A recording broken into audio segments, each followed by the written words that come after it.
नमस्कार, मैं हूं अंकुर और आप देख रहे हैं सत्य हिंदी का न्यूज बुलेटिन। एक नजर अब तक की सुर्खियों पर। बिहार में विधानसभा चुनाव 2025 की सरगर्मियां तेज हो चुकी हैं। अब पोल ट्रैकर का ताजा ओपिनियन पोल सामने आया है जो बिहार की सियासत में नए समीकरणों की ओर इशारा कर रहा है। बिहार विधानसभा की कुल 243 सीटों में बहुमत के लिए 122 सीटें चाहिए। पोल ट्रैकर के ताजा ओपिनियन पोल के अनुसार इंडिया गठबंधन को 126 सीटें मिल सकती हैं, जो बहुमत के आंकड़े से ज्यादा हैं। वहीं एनडीए को 112 सीटें, जनसुराज को 1 सीट और बाकी दलों को 8 सीटें मिलने का अनुमान है। इससे पहले 8 जून को हुए पोल ट्रैकर के सर्वे में इंडिया गठबंधन को 121 से 131 सीटें और एनडीए को 108 से 115 सीटें मिलने की बात कही गई थी। दोनों सर्वे में इंडिया गठबंधन को बढ़त मिलती दिखाई दे रही है, लेकिन अभी भी 2-3 महीने बाकी हैं जिससे समीकरण बदल सकते हैं। पोल ट्रैकर के ओपिनियन पोल में बिहार के अगले मुख्यमंत्री के लिए आरजेडी नेता तेजस्वी यादव पहली पसंद है। सर्वे के मुताबिक 43% लोगों की पहली पसंद बनकर तेजस्वी यादव उभरे हैं, जबकि मौजूदा मुख्यमंत्री नीतीश कुमार को 31% लोग दोबारा सीएम के तौर पर देखना चाहते हैं। जनसुराज के प्रशांत किशोर को 9% लोग पसंद कर रहे हैं। साथ ही लोगों ने अन्य को भी 17% वोट दिया है, जिससे ये लगता है कि कुछ लोग नया चेहरा भी चाहते हैं।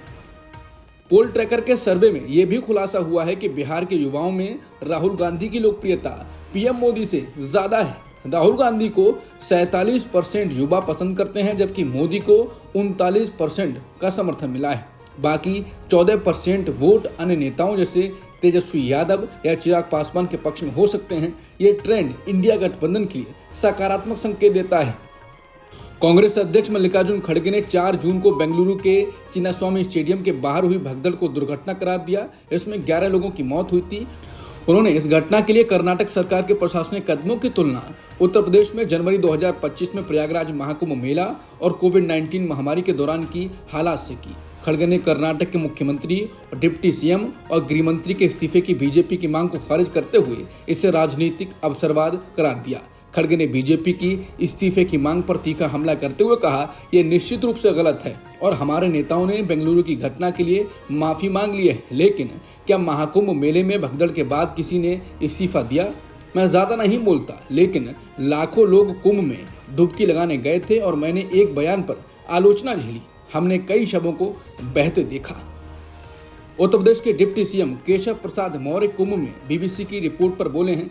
जब पत्रकार ने उनसे सवाल पूछा तो वह बोले कि देखिए, इस सवाल का जवाब मुझे लगता है कि आप कोई समाचार चला दें और मैं इसका जवाब दूं, वो नहीं है। लेकिन अगर कुंभ की दुखद दुर्घटना में किसी परिवार ने अपने मेंबर को खोया है, ये उसका हमने पहले भी दुख जाहिर किया है, आज भी दुख जाहिर करते हैं। इन परिवारों से हमारी संवेदनाएं, सरकार साथ है। जब उनसे 26 लोगों के परिवार को 5-5 लाख रुपए कैश दिए जाने की बात की गई, सवाल किया गया, तो वो बोले कि प्रयागराज का महाकुंभ ऐतिहासिक है।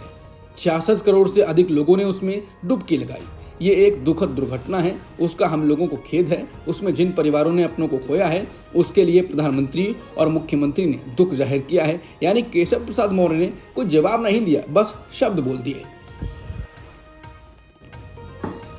अयोध्या में राम मंदिर निर्माण समिति के अध्यक्ष और प्रधानमंत्री मोदी के पूर्व प्रधान सचिव नृपेंद्र मिश्रा ने इंडियन एक्सप्रेस को एक इंटरव्यू दिया है, जिसमें उन्होंने राम मंदिर जैसे अन्य मुद्दों को लेकर जो बात कही है उसे समझना जरूरी है। मिश्रा ने कहा कि ऐतिहासिक गलतियों को सुधारने की एक सीमा होती है।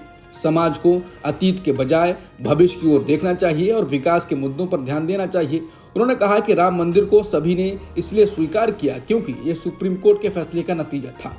उन्होंने स्पष्ट किया कि अतीत के हर विवाद के लिए न्याय की मांग नहीं की जा सकती है। मिश्रा ने कहा, जब लोग ये समझ लेंगे कि बीता समय वापस नहीं आता और वर्तमान में रहकर भविष्य के सपने देखने चाहिए, तो समाज अधिक सकारात्मक होगा और विकास के मुद्दों की ओर ध्यान देगा। भारत की आर्थिक विकास दर के लिए बुरी खबर है। विश्व बैंक ने वित्तीय वर्ष 2025-26 के लिए भारत की जीडीपी का अनुमान 6.7% से घटाकर 6.3% कर दिया है। इसका मुख्य कारण कमजोर निर्यात और निवेश में कमी बताया गया है। विश्व बैंक की ताज़ा ग्लोबल इकोनॉमिक प्रोस्पेक्टस रिपोर्ट में ये जानकारी सामने आई। अमेरिकी राष्ट्रपति चुनाव 2024 के नतीजों को लेकर एक बड़ा विवाद सामने आया है। एक सनसनीखेज रिपोर्ट में दावा किया गया है कि उपराष्ट्रपति कमला हैरिस ने वास्तव में 2024 का अमेरिकी राष्ट्रपति चुनाव जीता था, लेकिन वोटिंग मशीनों में कथित छेड़छाड़ के कारण ट्रंप को विजेता घोषित किया गया। इस मामले में न्यूयॉर्क के रॉकलैंड काउंटी में एक मुकदमा दायर किया गया है, जिसमें मतदान प्रक्रिया की निष्पक्षता और पारदर्शिता पर गंभीर सवाल उठाए गए हैं। ये मामला अब अमेरिकी लोकतंत्र और चुनावी प्रणाली की विश्वसनीयता को लेकर एक गंभीर बहस का केंद्र बन गया है। याचिका दायर करने वाले संगठन ने मांग की है कि 2024 के चुनाव में डाले गए सभी मतपत्रों की मैनुअल गिनती की जाए ताकि सच्चाई सामने आ सके। न्यूज़ वीक की एक हालिया रिपोर्ट के अनुसार एक जज ने इस मुकदमे को आगे बढ़ाने की अनुमति दे दी है और अब ये मामला खोजबीन के चरण में है। इस चरण में दोनों पक्षों को अपने सबूत और गवाह पेश करने का अवसर मिलेगा। अमेरिका में इमिग्रेशन छापों को लेकर हुए हिंसक विरोध प्रदर्शनों के बाद 10 और अमेरिकी शहरों और प्रांतों में प्रदर्शन शुरू हो गए हैं। लॉस एंजलिस में हालात को काबू करने को लेकर ट्रंप प्रशासन ने नेशनल गार्ड्स और यूएस मरीन की तैनाती के आदेश दिए। हालांकि इसे लेकर कैलिफोर्निया के गवर्नर ने मुकदमा कर दिया है। ये विरोध प्रदर्शन तब भड़के जब लैटिन मूल बहुल आबादी वाले एक इलाके से बड़ी संख्या में अवैध अप्रवासियों को इमिग्रेशन अधिकारियों ने छापा मारकर गिरफ्तार कर लिया। इसके बाद विरोध प्रदर्शन हिंसक उठा और लॉस एंजलिस के अलावा कई शहरों में विरोध प्रदर्शन और रैलियां शुरू हो गईं। अमेरिका के दूसरे सबसे बड़े शहर लॉस एंजलिस के प्रभावित इलाकों में कई वाहनों में आग लगाए जाने की जानकारी सामने आई है और कई जगहों पर लूटपाट की भी खबर है। इसके बाद पुलिस ने दर्जनों लोगों को गिरफ्तार किया है। दुनिया के सबसे अमीर शख्स में से एक एलन मस्क ने बीते दिनों अमेरिकी राष्ट्रपति ट्रंप को लेकर की गई अपनी कुछ पोस्ट पर खेद जताया है। सोशल मीडिया प्लेटफॉर्म एक्स पर मस्क ने लिखा, मुझे बीते हफ्ते राष्ट्रपति ट्रंप के बारे में की गई अपनी कुछ पोस्ट पर पछतावा है। वो कुछ ज्यादा ही हो गया था। बता दें, अमेरिकी राष्ट्रपति ट्रंप और मस्क के बीच टकराव की शुरुआत बीते हफ्ते हुई थी। बीते हफ्ते बुधवार को ये टकराव तेज हो गया था और गुरुवार को दोनों के बीच टकराव काफी आगे बढ़ गया था। इसके बाद मस्क ने ट्रंप के खिलाफ हमलों की झड़ी लगा दी और फिर यह झगड़ा चलता रहा। वहीं ट्रंप ने संघीय सरकार के साथ बड़े पैमाने पर होने वाले एलन मस्क के कारोबारी सौदों को लेकर धमकी दी थी। अब तक की सुर्खियों में इतना ही। बाकी खबरों के लिए बने रहिए सत्यहिंदी.com के साथ। Copyright disclaimer under Section 107 of the Copyright Act 1976. Allowance is made for fair use for purposes such as criticism, comment, news reporting, scholarship, and research.